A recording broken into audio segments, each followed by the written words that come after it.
He stalked her through the rain-slick streets, each step closing the gap like a ticking clock. Her breath hitched, panic rising as the mist curled around her legs. The pale figure lifted a gleaming scythe, ready to end the chase. But the strike never landed. A burst of light froze the blade midair.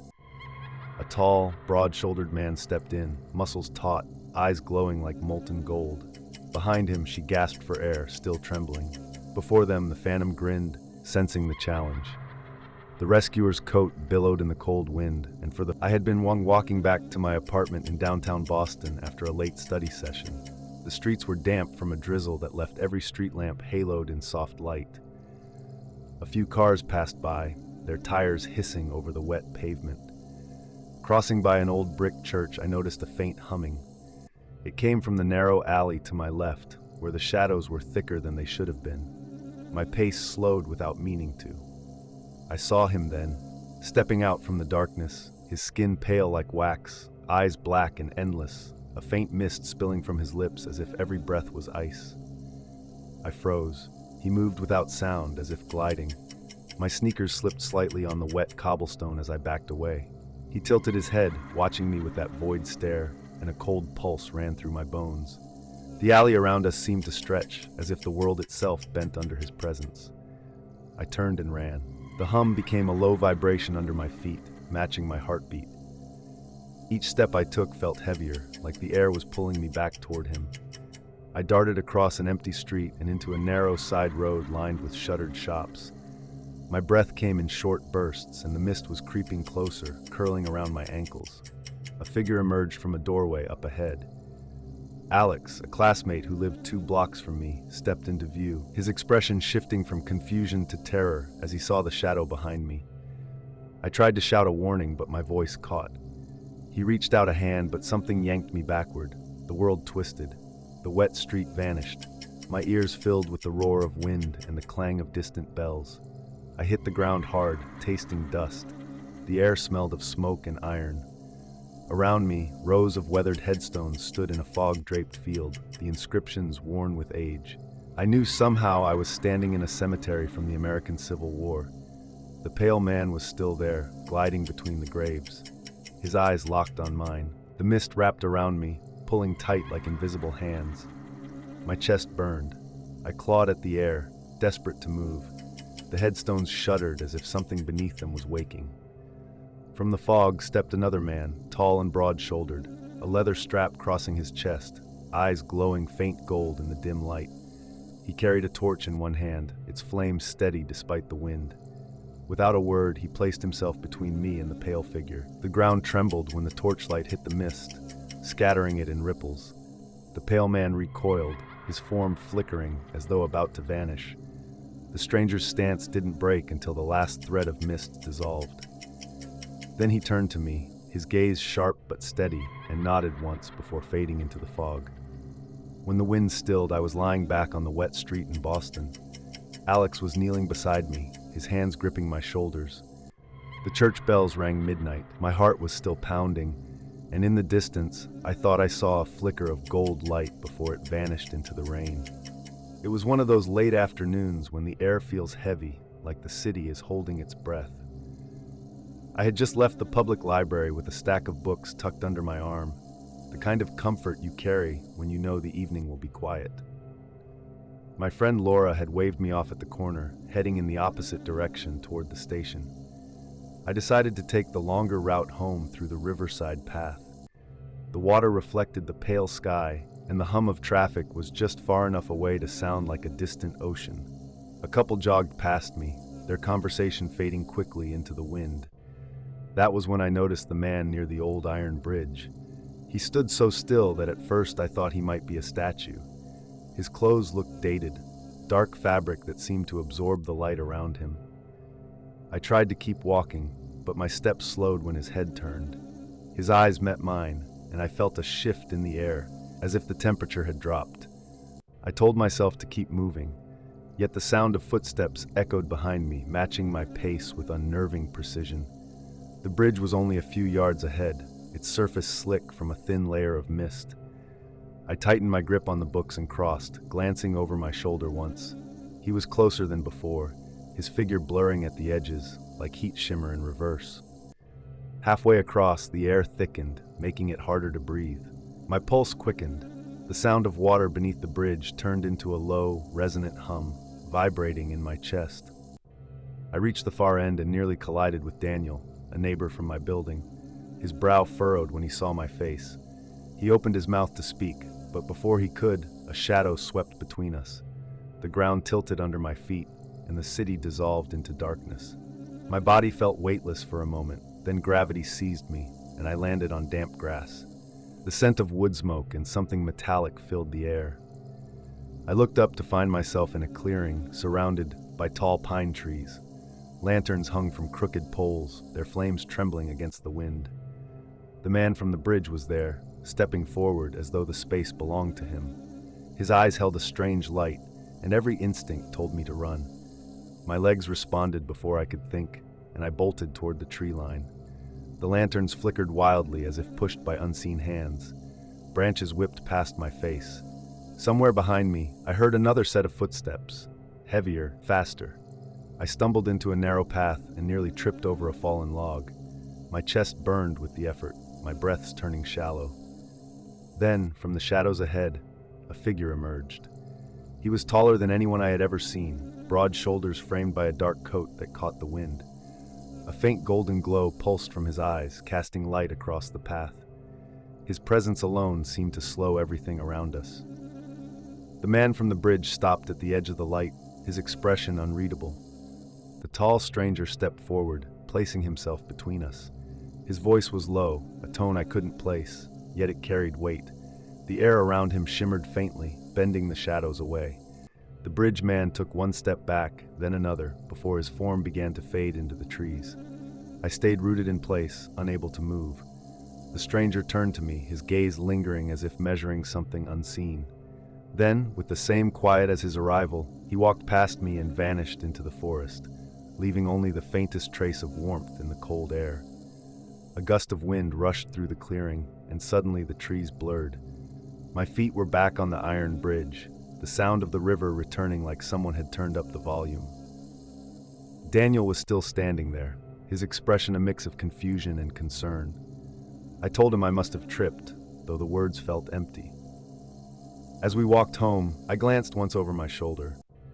At the far end of the bridge, where the shadows pooled, there was nothing, yet I couldn't shake the sense that somewhere, just beyond my sight, the path between worlds had not fully closed.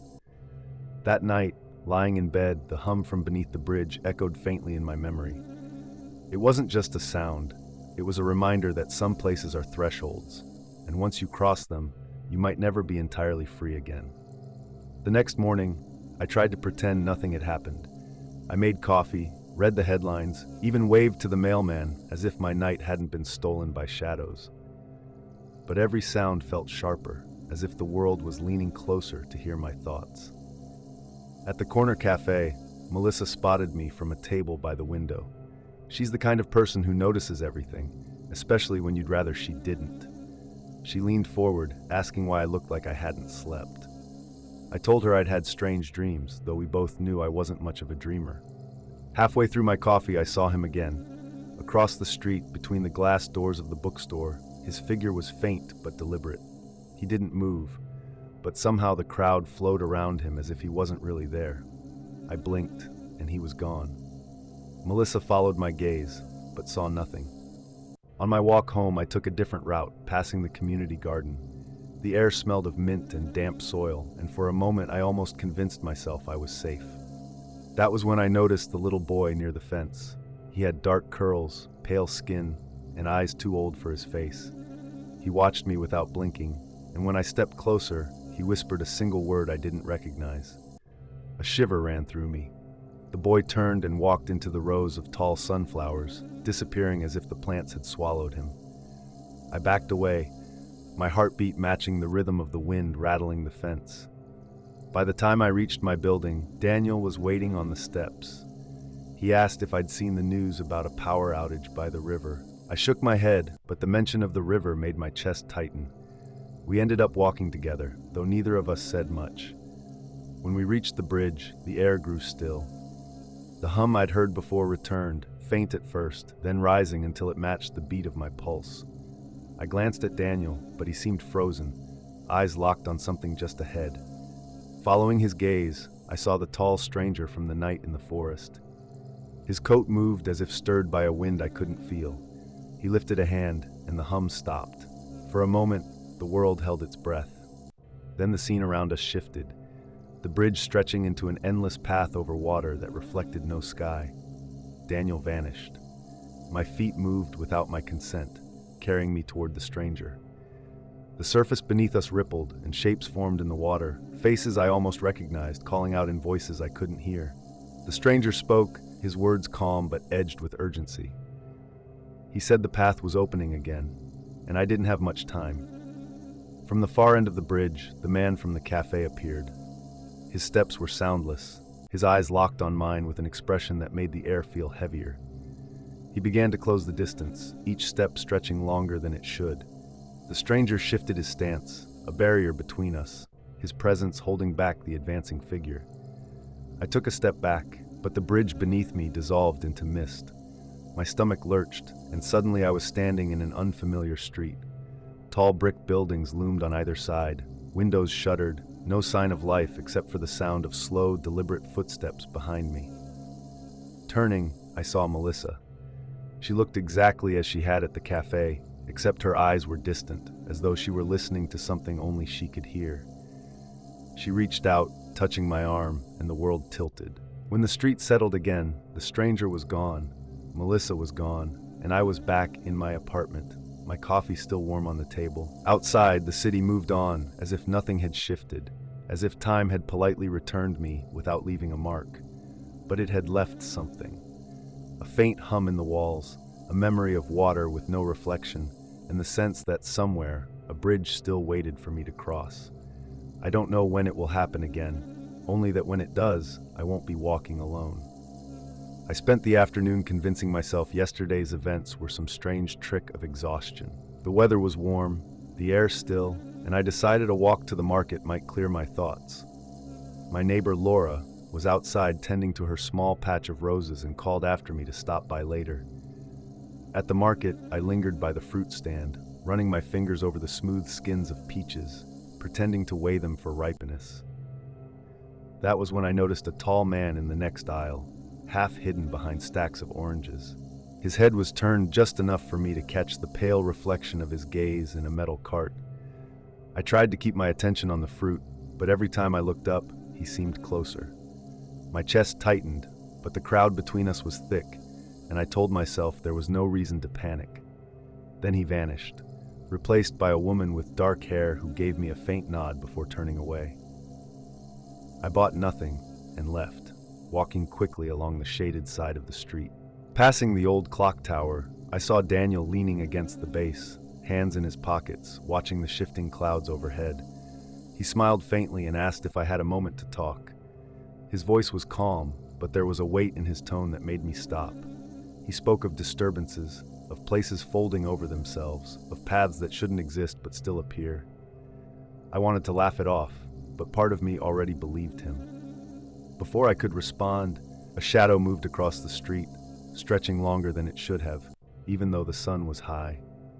Daniel's eyes followed it, and I realized we were no longer alone.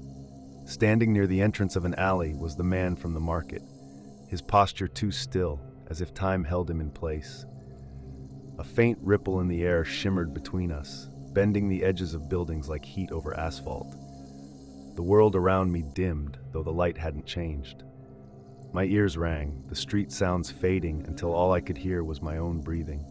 Daniel stepped forward, but the ground beneath his foot seemed to sink, pulling him out of sight. I reached for him, but the air between my fingers felt thick, almost liquid. Then the alley stretched wider, swallowing the street, and I found myself standing on what looked like a stone walkway suspended over rolling mist. The man was there, a few steps ahead, his eyes fixed on me with an intensity that made my skin crawl. A figure appeared at my side, a woman I'd never seen before, tall with short-cropped hair and a steady expression. She said nothing, only placed a hand on my arm and steered me back. The man took a step forward, the mist curling higher around his legs as though urging him on. The walkway trembled. A distant sound, like wind through 1,000 leaves, filled the air. My balance faltered, and I clung to the woman's grip as the stone beneath us cracked, revealing nothing but endless gray below. She pulled me toward a faint archway ahead, its outline shifting as though made from smoke. We crossed, and the sound stopped. I stumbled forward and realized we were back near the clock tower. Daniel was standing there as if he'd never left, speaking to Laura about her roses. When he saw me, his eyes narrowed, as though measuring whether I was truly the same person who had been beside him minutes ago. The woman was gone. The man from the market was gone. Only the faint ringing in my ears remained, fading with each passing breath. I walked home, forcing my pace to stay even, not daring to glance behind me. That night I sat by the window, watching the street lamps flicker against the dark. In the glass, I caught my own reflection, but for a heartbeat, it didn't feel like mine. There was a different set to the jaw, a sharper line to the eyes, something older and quieter than anything I knew. The hum returned then, low and steady, vibrating through the floorboards. It was neither threatening nor comforting, just there, as if reminding me that what had happened was not over. I closed my eyes, hoping that when I opened them, the room would feel solid again. When I finally looked, the street outside was empty, yet I knew I wasn't alone. Somewhere beyond the edge of sight, the walkway waited, and the man was still standing there, patient as the tide, certain I would return. Morning light spilled across the kitchen counter, and for a while I let myself believe everything had returned to normal. The kettle hissed, the faint hum of the refrigerator filled the space, and my cat had claimed the sunniest spot on the floor. Outside, the street was quiet except for a delivery truck rumbling past. I poured tea and opened the window just enough to let in the cool air. Across the road, Mr. Howard was trimming his hedges, pausing now and then to glance toward the old library building at the corner. It had been closed for years, yet today the door stood ajar, and I couldn't remember ever seeing that before. Something about the sight drew me in. I told myself I'd just take a quick look before heading to the bakery. The library's steps were worn smooth, each one dipping slightly in the center, and the heavy wooden door gave way with barely a sound. Inside, the air smelled faintly of paper and rain-soaked stone. Dust floated in narrow beams of light spilling through cracked windows. My footsteps echoed in a way that made the space feel larger than it should have been. That was when I noticed a figure at the far end, standing so still I thought it might be a statue. As I moved closer, the air thickened, each breath slower than the last. The figure turned, tall, draped in something dark, eyes fixed on me with a calm that made my heart pound. I didn't speak, though every instinct told me to ask who they were. A voice called my name from behind. I turned to see Mara, a friend from the neighborhood, stepping inside with a frown. She reached for my arm, but the moment her hand touched me, the floor rippled beneath us like water. The shelves bent and stretched, their rows folding into impossible angles. The figure moved then, gliding rather than walking, closing the distance without sound. Mara pulled me back, urging me toward a side hallway that hadn't been there seconds before.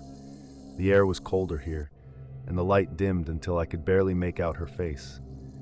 We passed a window, but instead of the street, it revealed a wide river under a sky the color of tarnished silver. A bridge arched over it, twisting slightly, and on the far side stood someone I recognized. Daniel. He looked different, older, sharper, as if whatever had been chasing us had been chasing him longer. He motioned for us to hurry, and Mara pushed me through a narrow door that led straight onto the bridge. The boards creaked underfoot, and the river below moved without a sound. Halfway across, I glanced back. The figure was at the start of the bridge, their head tilted as though studying us. A faint ripple spread through the air between us, bending the lines of the bridge just enough to make me grip the railing. Daniel reached us, his hand steady on my shoulder. His eyes were on the figure, but he spoke to me in a low voice, asking if I'd seen the door to the library open before today. I shook my head, though the question felt strange here, in a place that clearly wasn't my street anymore. The far end of the bridge led into a courtyard surrounded by tall stone walls. An arched passage waited on the other side, its interior flickering with dim light. Daniel told us to move quickly, but the ground beneath my feet felt heavy, as if the space itself wanted to keep me there. We crossed into the passage, and the moment we did, sound returned. Distant traffic, footsteps on pavement, the rush of a bicycle passing. We were back near the bakery. Mara stood a few feet away, staring at her hands as though checking they were still her own. Daniel gave a brief nod before walking off without explanation. I wanted to call after him, but the words caught in my throat. The library's door was closed again, its windows dark. I walked home slowly, trying to convince myself this was some elaborate dream. But when I set my keys on the table, a faint pattern marked the skin of my palm, curved lines that mirrored the design carved into the bridge's railing. That night, the wind rattled the window, and I thought I heard footsteps pacing just outside. The sound stopped when I looked, but in the glass reflection, the library door stood open once more, waiting. The night was unusually still, the kind of quiet that makes you hear your own heartbeat. I had left the window open for the breeze, but the air felt heavier than it should, almost reluctant to move. The street light outside flickered once, then steadied, throwing long shadows across my living room floor. I was halfway through folding laundry when I noticed a faint hum, like a low chord played somewhere far away. It wasn't coming from the street, and when I stepped closer to the window, the view had changed. Instead of the row of houses, I saw a narrow cobblestone path lined with lanterns that swayed though there was no wind. I called for Alex, who had been in the kitchen making coffee, but the sound of my voice seemed to dissolve in the air. He appeared in the doorway, a mug in hand, eyes narrowing as he saw what I was seeing. Behind him, Emily came in, her brow furrowing, sensing something was wrong even before she glanced outside. The three of us stood there, watching the lanterns pulse faintly, like they were breathing. A figure stepped onto the path, tall and cloaked, moving at a pace that was deliberate but not hurried. They stopped midway, and though I couldn't see their face, I felt the weight of their gaze settle on me. My instinct told me to close the window, to shut out the view entirely, but my body didn't respond. Alex moved toward the frame, reaching out, and the moment his fingers brushed the glass, the hum deepened. The floor beneath us tilted, not enough to make us fall, but enough to send my stomach lurching. Suddenly, the room wasn't the room anymore. We stood on the cobblestone path, the lanterns swinging gently above, the air carrying the faint scent of wet stone and something sweet I couldn't name. Behind us, the space where my apartment should have been was replaced by a dark archway, silent and unmoving. Emily clutched my arm, whispering that we shouldn't speak to whoever was ahead. The figure turned slightly, as if listening, and then continued walking toward a tall gate at the end of the path. The gate shimmered faintly, the way heat bends the air above asphalt. A man stepped out from the shadows near the gate, broad-shouldered, calm. His eyes caught the lantern light and held it. He raised one hand in greeting, but his expression was fixed on the cloaked figure, as though they had been expecting each other for a long time. Alex moved closer to me, his voice low, asking if I knew the man. I didn't, but something about him felt familiar in a way I couldn't place, like remembering a dream you had years ago. The cloaked figure paused, and the air between them seemed to ripple, bending the lantern light in soft waves. Without warning, the gate swung open on its own. Beyond it lay a courtyard filled with fog that curled and shifted like it was alive. The man gestured for us to come forward, but the cloaked figure stepped into our path, their presence suddenly blocking out the glow of the lanterns behind. Emily took a step back, but I found myself moving forward, unable to break eye contact with the shadow where the figure's face should be. They tilted their head, and though they didn't speak, I felt a thought press into my mind. A question I couldn't quite understand, but one that demanded an answer. The man's voice broke through the stillness, calm but firm, telling the figure to let us pass. For a moment, I thought they would refuse, but then they turned away, drifting toward the far side of the path until the lantern light swallowed them whole. We stepped through the gate, the fog parting just enough to show the outline of another door ahead. Crossing the courtyard felt like walking through water, every step heavy, sound dulled. My heartbeat was the only clear rhythm I could follow. The man kept glancing back at us, making sure we didn't fall behind, though his pace never slowed. When we reached the door, he opened it without touching it. Warm air rushed out, carrying the faint scent of pine and something like old paper. Inside was a small room lined with shelves, each one holding objects I didn't recognize, things that looked both ancient and impossibly new. He told us we were safe here for now, but that the path was never closed for long. Alex sat down heavily on a bench near the wall, his hands pressed together. Emily wandered toward a shelf, her fingers hovering over a small glass sphere that pulsed faintly with light. I asked the man who he was, but he only smiled faintly and said we'd understand when it was time. Outside, the hum began again, softer this time, like it was retreating. I realized then that whatever had let us pass tonight might not be so generous next time.